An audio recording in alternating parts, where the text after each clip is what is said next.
Captain Starlight, and today I'm going to show you how to turn your used ice cream paddle pop sticks into puppets.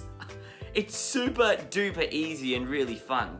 All you have to do is draw an outline of your puppet on a piece of paper of your choosing. Cut out 2 holes and place either straws, pipe cleaners or sticks for arms. Draw on a face and then decorate it how you would like, and just like that, puppets are made! How cool. Oi, Bill! Psst! Can you hear me? Oh, look! The captain's gone and made us into puppets again. Wait a second. Do my puppets just speak? I think he's making one of his YouTube videos again. Again? Classic.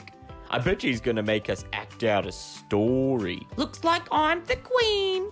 Typical. Oh, no, you can be whoever you want to be in the story. I'm not sure I enjoy my outfit. Same. I miss being an ice cream, actually.